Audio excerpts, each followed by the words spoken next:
ល្ងាចមិញនេះបងប្អូនបាទពលករខ្មែរយើងមួយរូបបាទបានទទួលមរណភាពហើយដែលគាត់ជាពលករនៅប្រទេសកូរ៉េណាបាទការដែលគាត់ស្លាប់នេះគឺដោយសារគាត់លេងកីឡាហត់ហើយអញ្ចឹងទៅគាត់កំពុងតែហត់ហ្នឹងគឺគាត់ញ៉ាំទឹកបងប្អូនអញ្ចឹងវីដេអូនេះជាសារដាស់តឿនមួយទៅដល់បងប្អូនទាំងអស់គ្នានៅពេលដែលគាត់ធ្វើការហត់ខ្លាំងក៏ដូចជាលេងកីឡាកំពុងតែហត់ហ្នឹងសូមកុំអាលញ៉ាំទឹកបងប្អូនព្រោះដោយសារអីវាឆ្លាក់បងប្អូនឆ្លាក់ខ្យល់ឆ្លាក់អីចឹងទៅធ្វើឲ្យគាំងបេះដូងអីចឹងទៅបាទព្រោះទឹកវាត្រជាក់អី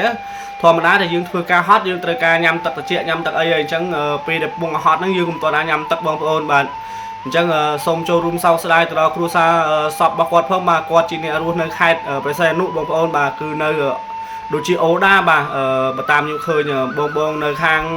ពលករកូរ៉េគាត់បង្ហោះមកណាគាត់ជាអ្នកស្រុកអូដាបងប្អូនបាទនៅខេត្តកំពង់សោមហ្នឹងបាទអញ្ចឹង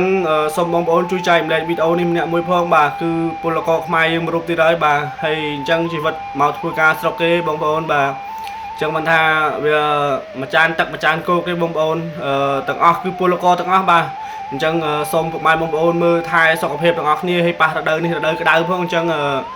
មើលប្រុងប្រយ័ត្នឲ្យបានខ្ពស់មែនតើបងប្អូនបាទរឿងសុខភាពនឹងបាទអរគុណពុកម៉ែបងប្អូនទាំងអស់គ្នា